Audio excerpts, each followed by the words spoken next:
welcome to Your Family Dog, a podcast dedicated to helping families love living with dogs.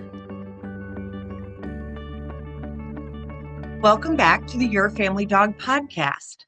This is Tina Spring, and I'm joined today by, of course, Julie Fudge Smith.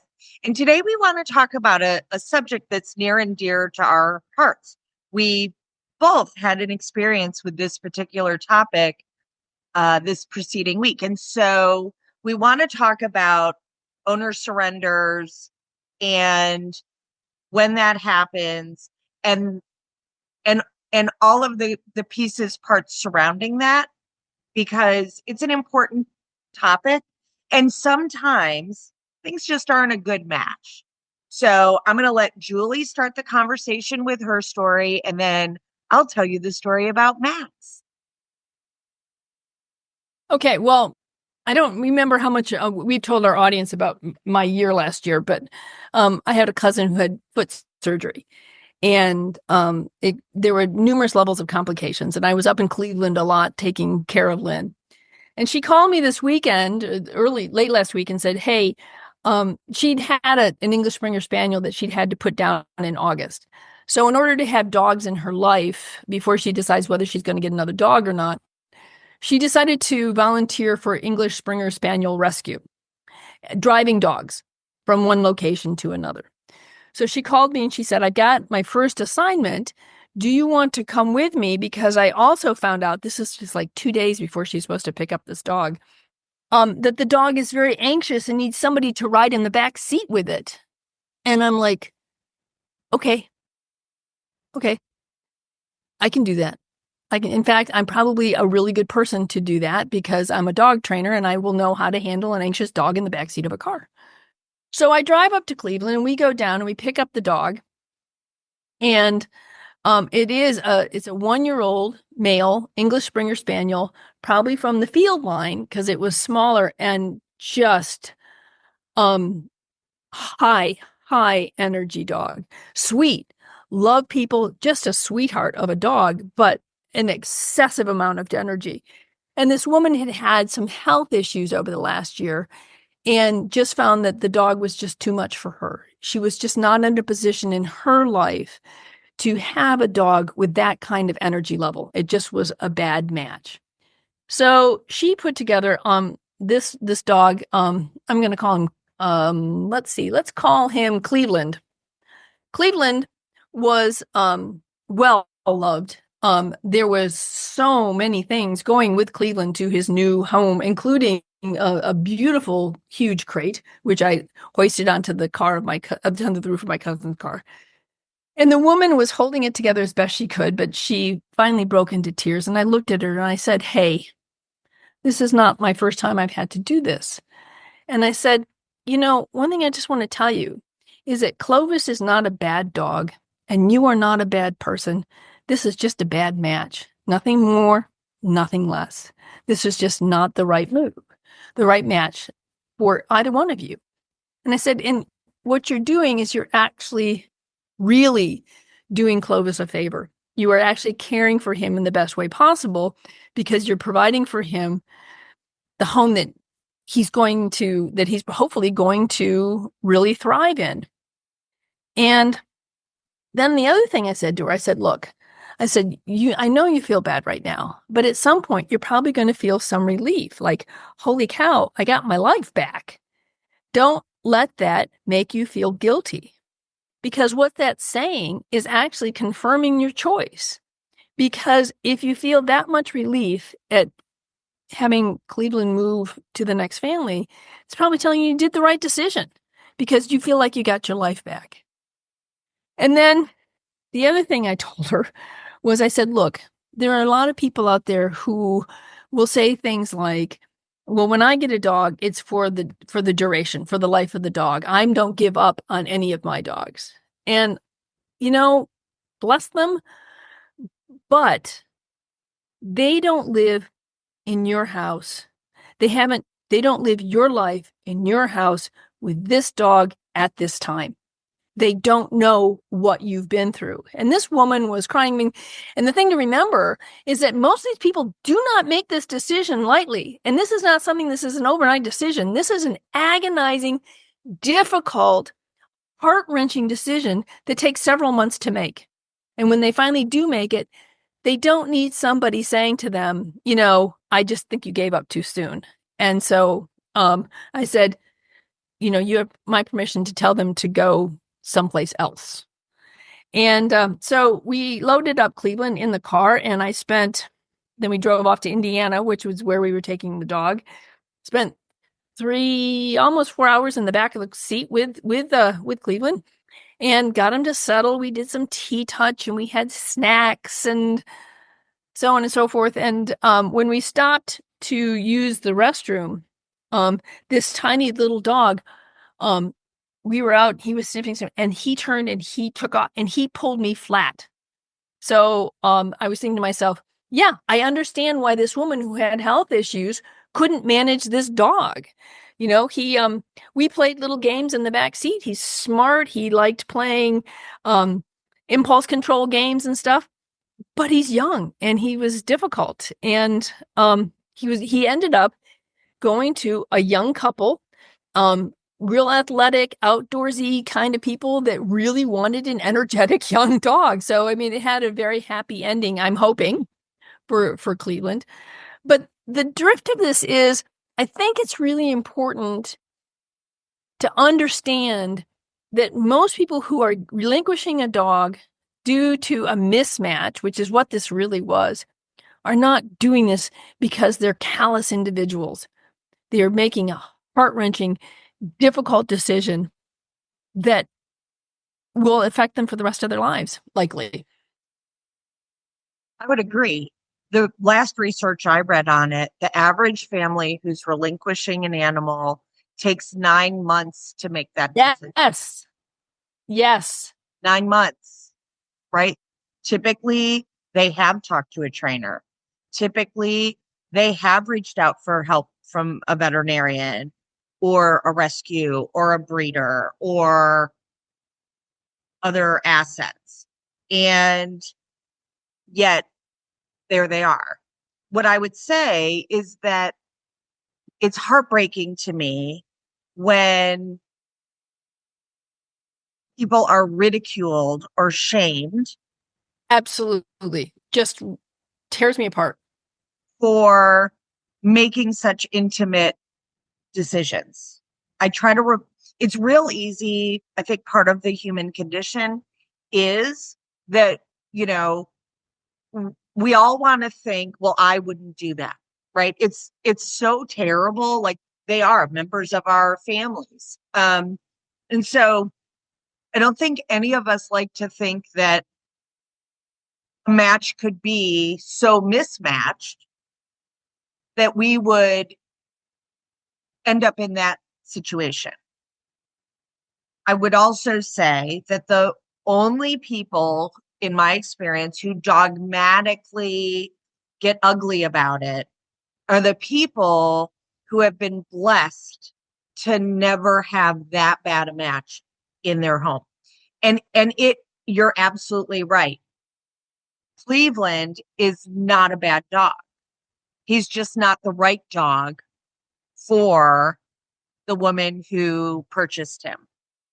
So I had a somewhat similar experience last week. A family had contacted me a couple of months ago. The family, I'll have to change situations, but there's a member of the family who is quite ill and chronically ill and requires a tremendous amount of care. There's an elderly parent with dementia and balance issues.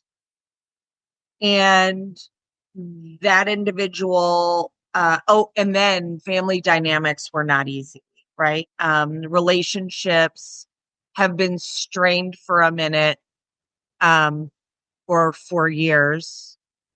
And so the dynamics of the household are quite difficult. And the elderly parent with dementia is unable to to take care of the dog, the puppy. So we had done training.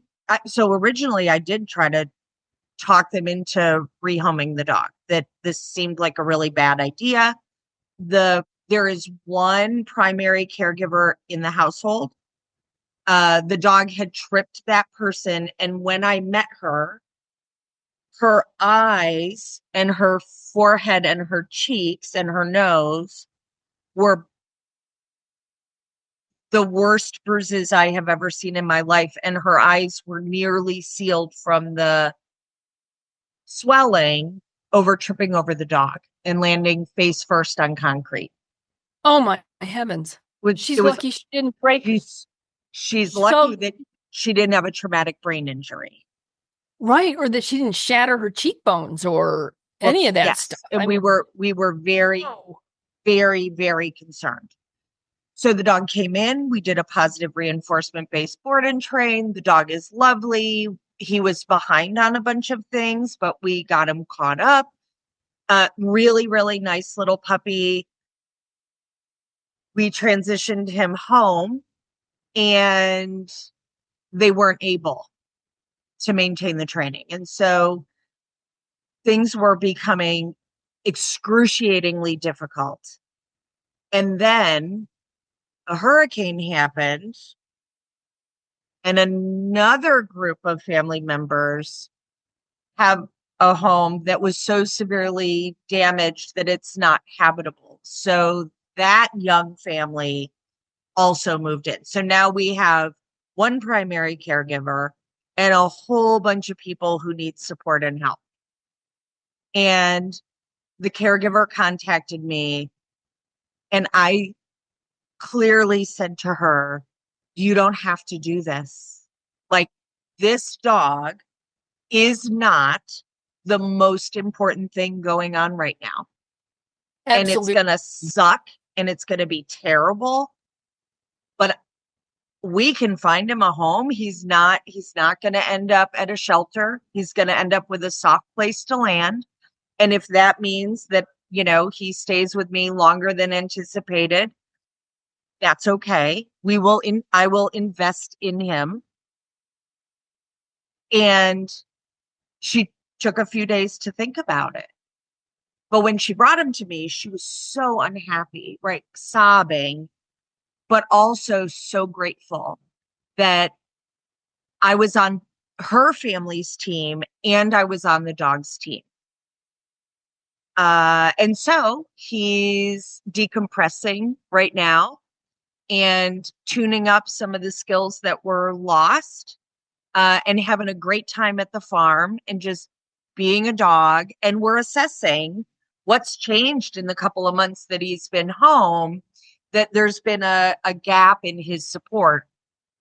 So that as we're making this transition to whatever family will adopt him, that we're being completely candid and making sure that he's supported, that this won't happen again.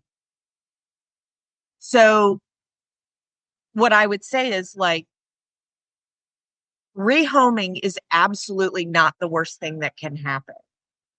And it happens for a whole host of reasons.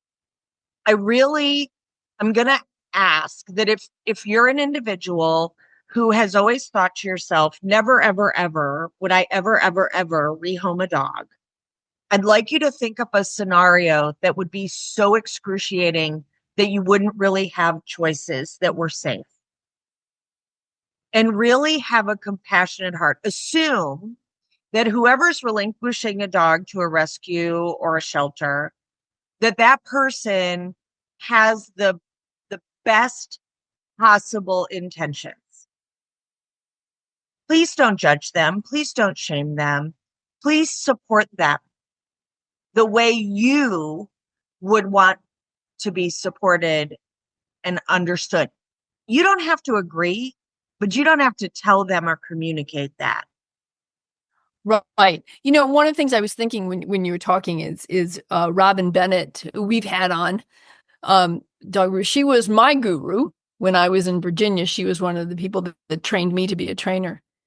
And she was talking about rehoming one time, and she was so passionate. She said, people will complain, well, like she was talking to a shelter worker where these people didn't even cry. They didn't show any emotions when they relinquished the dog. And Robin's like, that's because they were using every single ounce of energy they had not to completely break down. So if this person seems cold to you, it's probably not that. It's probably that they are trying everything they have to not completely and utterly lose it.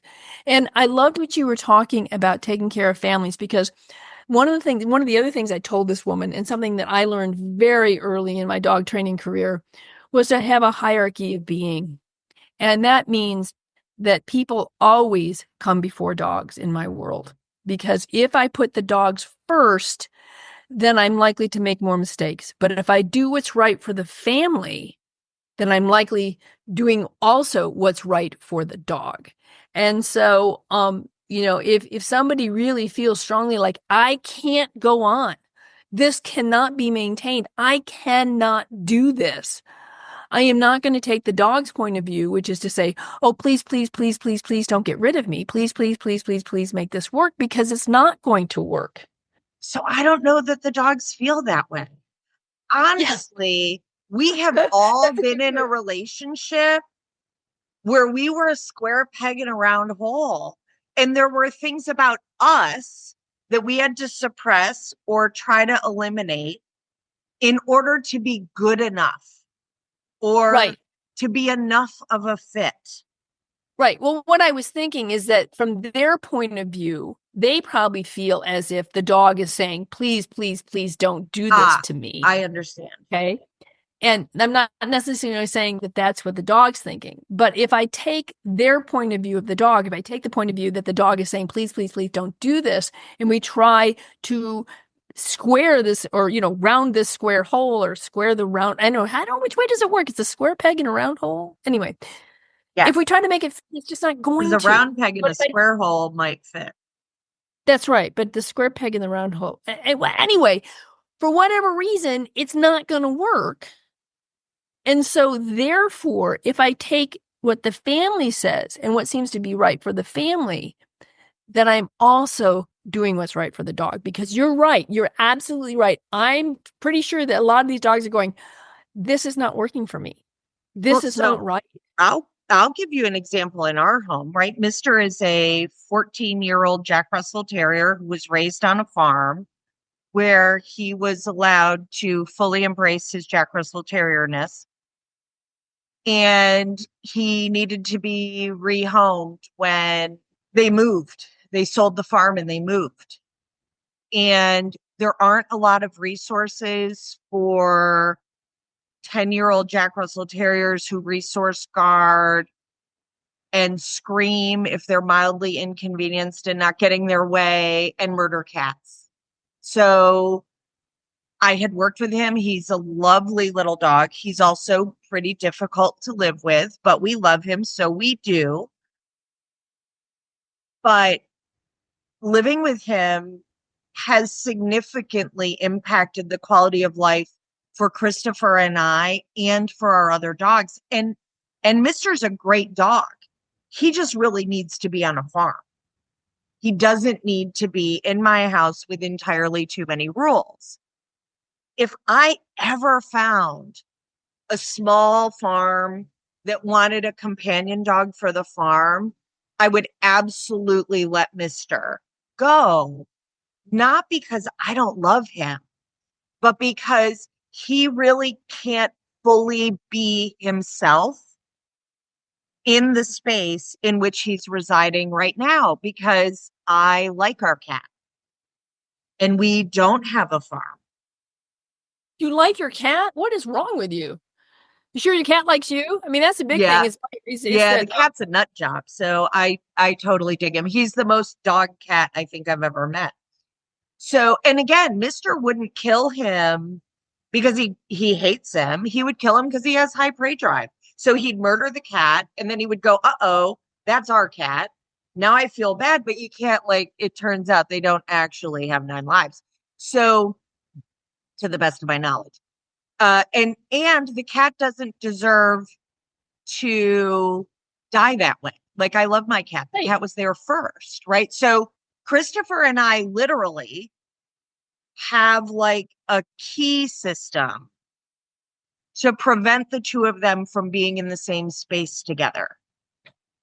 That is a tremendous amount of stress. Like you can't live in Yes. your house like normal people, which there's an argument we're not normal people, but also Mr. doesn't deserve to lose his life over that.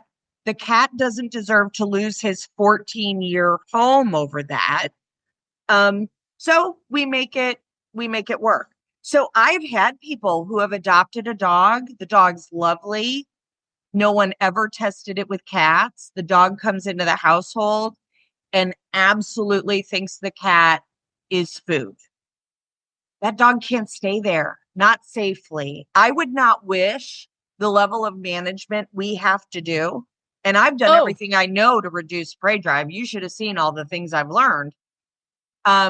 It doesn't matter. No, I get His that prey drive's completely. high, and he's practiced it for 14 years, and he's not going to give it up. Yeah, I just remember with Molly, our toller, who we had to do a behavioral euthanasia on, so that's a whole nother topic. But just the level of management that we went through in order to keep her safe and the other dogs safe and visitors safe, and so that she wouldn't, go out and, go after the neighbors' dogs and stuff. It was not anything that I would wish on anyone, because the number of gates and doors and did you get that gate? Did you get that door? The check in with each other. It was exhausting. It was just exhausting to try. But we didn't even realize how exhausting it was until it was until over. after she got. Yeah. Yes. Yeah. And what Which led me to say to my individual that I was working with this weekend, saying, if you feel relief, it's okay, because I've been there. I've been there. So it's kind of like when our kids are up and out too, right? Like we love them, but we want them to launch. And there's a little bit of relief in, hey, the amount of laundry I have to do just went down. Yeah. It's funny you should mention that, because Ellie comes over on Wednesdays to do laundry.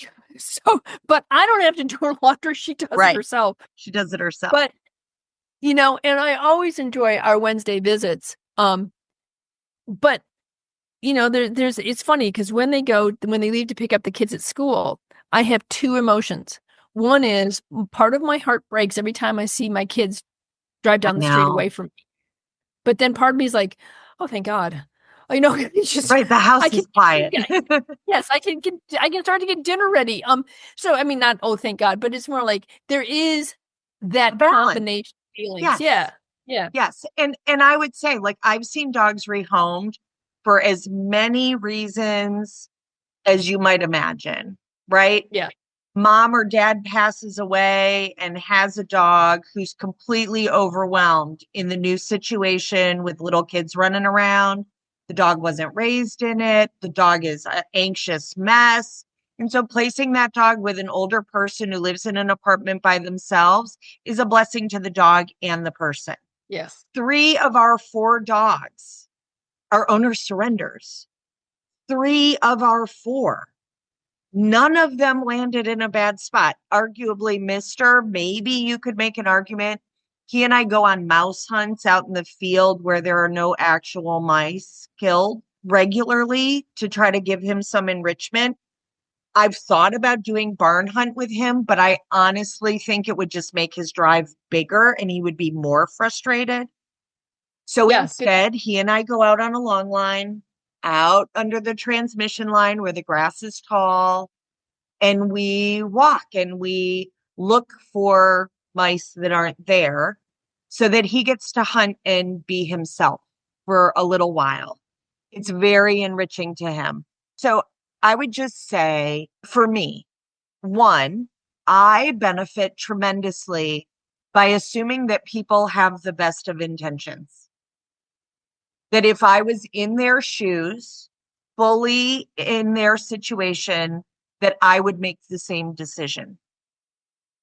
I support them in their decision, even if it's a really, maybe not a situation that I may or may not agree in. And that's for me as well as for them. It's Yeah, also for the dog. right. I think it's important to remember that. I think the way you phrased it was really well. It's important to remember this is not me being in their situation. This is me trying to be in their situation as them. And that's Like, very put their different. lens on. Right. It's not me trying to say, okay, well, if I were in this situation, but it's not me, it's them. And so it's trying to realize who they are, what their individual issues, limitations, strengths are compared to the situation there. And I can't put myself, I have to try to put myself as them in the situation. And that is a really important, I think, way of looking at it. Yeah. So the surrender that we just took in, and that I think I actually already have a home for him that's wonderful, like a really great home. We'll find out Monday. She's not failing, but she is the sole caregiver for the whole group. And if she gets sick, if she gets injured, they will all fail. So this dog is not necessary to the picture. He's just not. No. Definitely not like a 10-month-old goofy, high energy puppy. Right. Who's mischievous and who's exploring the world and who is trying on new behavior all the time and requires. He's channeling Clementine? Right. Basically, he's very, very funny. And so he's charming. He's funny. He's gregarious. He has a great sense of humor. He wants to go and have an adventure. And that's just not a fit in their life right now. And that's okay. It's not a failure for him. It's not a failure for them. Things changed after he was adopted. And there was literally a death in the family. Like, nobody could have predicted it was going to occur.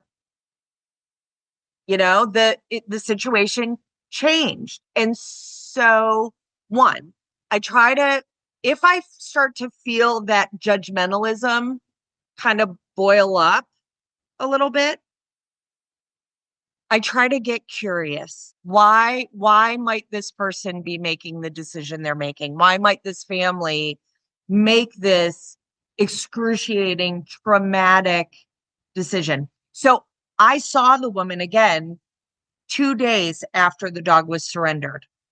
I didn't recognize her. She looked 15 years younger. Wow. The bags under her eyes were gone. She didn't look sallow. She didn't look exhausted. And she thanked me for giving the dog and her family this beautiful gift of being able to say, like, I see you and this is avoidable suffering for all of you. And yeah, it's going to suck. Like, it sucks when it's not a good fit. The same way that the end of any relationship is usually pretty garbagey. Like, it's not great. But you know what? The family wasn't permanently harmed, and neither was the dog. Right? Everybody gets to go on and thrive to the best of their ability. Right. I was thinking when you were talking about that, I had a friend, this was several years ago, and they had an older dog. This dog had been in their family for its entire life, right? And the dog, we'll call it Martin. Martin was starting to have some incontinence issues and some other things, and they were finding it difficult. And she said, do you think we could relinquish Martin to the Humane Society and someone would adopt him? And I said, no one's going to adopt Martin at 10, 12 years of age with incontinent issues. And with them, I said, I understand the frustration that you're having with this particular situation, but here's a couple of things we can try to see if that won't take care of the problem that Martin is having in the household that might make the situation manageable? I said, because to try and rehome Martin, he will not understand what's going on. This has been his home for his entire life. He would just deteriorate incredibly rapidly in a shelter. So let's try these few things. And if that doesn't work, then we can talk about some other options. And one of which was just putting Martin in diapers. And that solved the problem. So one of the things I think that it's important to understand is to listen to the problem that they're having. Because in that particular situation, rehoming Martin really wasn't the right solution. The right solution was to find a solution to Martin's current problem, and then that Martin could stay in the home. But the kind of situations we're talking about that you had this week and I had this week are something so beyond an incontinence problem. This is a complete mismatch between family and dog. So And I it's think nobody's that fault. right. So I think it's important to recognize that we are not always saying, it's a problem, rehome. That's not at all what we are saying. What we're saying is that you have to listen to the client, you have to analyze the situation. And you did try with your dog to come up with solutions to keep the dog in the household, and they didn't work for the changes that happened to that household. Just like the woman in that I worked with this weekend, or helped my cousin with this weekend, she had been to a trainer. She had tried these things. It wasn't working. Whereas with Martin, a couple of minor, adjustments to the household routine and to Martin's care, husbandry, made it possible for him to spend the rest of his life in the only home he'd ever known. Right. So I think it is important to understand that we do try to evaluate every situation as an individual situation. We don't come into this with a set, there's a problem, let's rehome, because that's not the way we look at it at all. The other thing I'll say is I also had a woman a few years ago. She was 72, I think, 72, 73. And she adopted a chocolate lab puppy. And I was trying to talk with her. I said, this dog is likely to live, 10 years or so.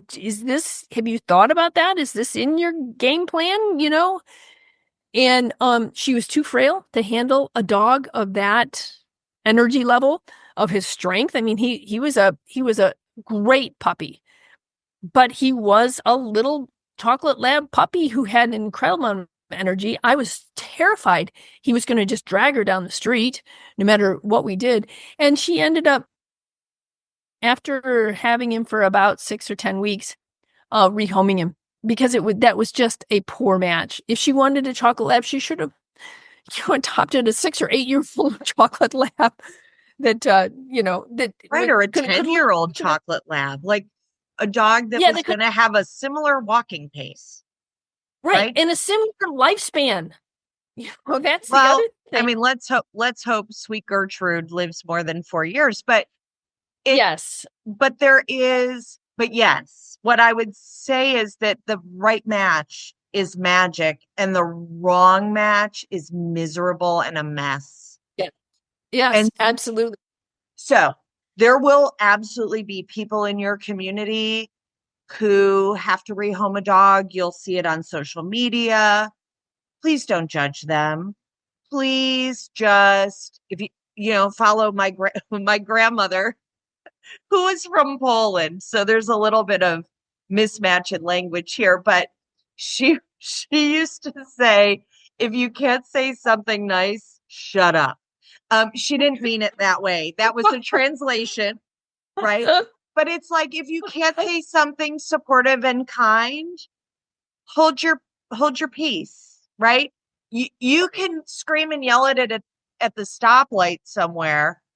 But what if we assumed the best? What if we assumed that the person who's trying to find a home for that animal absolutely has exhausted their resources? They've done everything that they knew to do. They learned new things.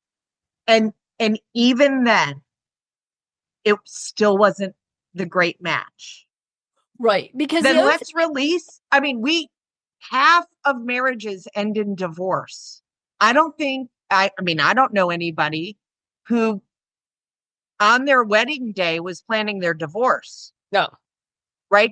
It was not my dream to be divorced. But there came a point where he and I would not be able to thrive together. And neither of us deserved, nor did our daughter deserve, for her to have two parents who over time started to resent and dislike each other. Like I don't want to be locked in that. Right? We had done the counseling thing. We wanted really different things out of our partnership. And so it just wasn't a good match anymore. I still think he's amazing. He's a great guy. He has a wonderful new wife. They're super happy together. And I think that's phenomenal. I have my Christopher, which is amazing and is a rich blessing to me. My dogs that have been rehomed to me are deeply, passionately loved and accepted and beautifully well cared for. Even Mister, who's not easy. He still taught me a bunch, and I still think he's hysterical and a really great little dog. Right. The other thing I was going to say too is that for anybody who's listening that may work for a rescue group or a shelter or a humane society, one of the things that has happened with me in the past is somebody had a dog and it was a bad match, and they chose to return the dog to the shelter or the rescue group. And the rescue group, bless their hearts, they so desperately want to place their dogs into these dogs forever homes. They really do. And they're overburdened and they have a lot going on. But sometimes they perhaps don't take a close enough look at the dog. And why was this dog rehomed 3 times? Maybe it's not the owners. Maybe it is the dog. And so with one particular client, the dog just was not working out. And when the dog began to be resource guardy and aggressive with their children, they said, that's enough. And they sent it back to the shelter. And she and I put together a very detailed letter explaining exactly what had happened and what we had seen and what we had tried. And these were our concerns about this dog. And we really thought that the dog would, and they found out after they returned it that they had been the 3rd owner on this dog. Okay. They didn't know that when they adopted the dog. Well, And so sometimes the shelter doesn't know. To be fair, there are behaviors that won't show up in the shelter. Right. Anyway. They could evaluate all day long. It's just a blind spot. Sorry. So what I was going to say is that we put this detailed report together because we thought maybe they hadn't seen this. And they blamed the family for the issues. And even though I had signed my name to it as a professional and said, look, this is what I've seen. This is what we've tried. This is what I think are the issues. This is what my recommendations. The very next day, the dog was up for adoption on their website with then with absolutely no indication that this dog had been adopted several times or that there might be issues with children. At that point, the client looked at me in tears and she said, I will never adopt again. I will never get another dog. Because of the agony she went through in trying to do the right thing and returning this dog, and she was treated so poorly, she's like, I can't go through this again. I won't go through this again, and I won't put my children through it again. And I said, look, things didn't go well with that rescue. That doesn't mean that there's not another dog out there for your family that might really work. But that just broke my heart too, that this family said, because of the experience we had with trying to do the right thing by our family and our dog, we will never adopt a dog again. And that was heart-wrenching for me as well. So I kind of feel like there are lots of different sides to this story, but one of them is, if you're in the position of being in a shelter or a rescue. I'm not saying you're not trying your hardest, you're not trying to do a really good job. But once again, understand that sometimes it's not a good match, and that compassion needs to be there as well. Well, and to be fair to rescues, to be fair to shelters, they're taking in, like, it's like waves crashing on the shore. Like, there are so many animals that need help, and it can be very frustrating. It can seem like, well, it's stringing beads without a knot in the end, right? It's like it's one of those things where it can be easy to become jaded and dogmatic. I want it to be that someone is always comfortable coming back for more help. Yeah. Yeah. And it was unfortunate in that particular situation that was not what happened. And it was really hard. And I thought to myself, I felt bad all the way around. I did feel bad for the rescue that this dog had been returned. The thing is, the dog had been returned to them 3 times. So yeah, it's not an easy situation on any level for anyone, which is another reason why we really should take the default of trying to show some compassion and understand the situation before we deem somebody as being unworthy of our compassion or our help and empathy. Yeah. So when going to a shelter, I really try to encourage people to look for shelters that run the Meet Your Match program and the Safer program. That program is designed to help guide families to find the right match. It's an absolutely fantastic set of programming. Not all shelters utilize it, but if your local shelter doesn't use that program, go advocate for it. Offer to become an evaluator to help them find the right matches for the animals that are in their care. And for the families. Is this an online program somebody can look at? It's through ASPCA. Okay. It's on their pro programming. Okay. They would love to have help because they want to make great matches too. Like, I'm not going to assume that the person at the shelter is a jerk face who didn't want to listen to you and your client's information. They have a broken system. And it can be as simple as the person who is evaluating the dogs is choosing the dogs that their heart vibrates with, that they view as being the most at need. And they're not assessing for safety and appropriateness for the positions that the dogs are in. And they don't know that these tools are out there. I try to assume everyone's doing the best they can.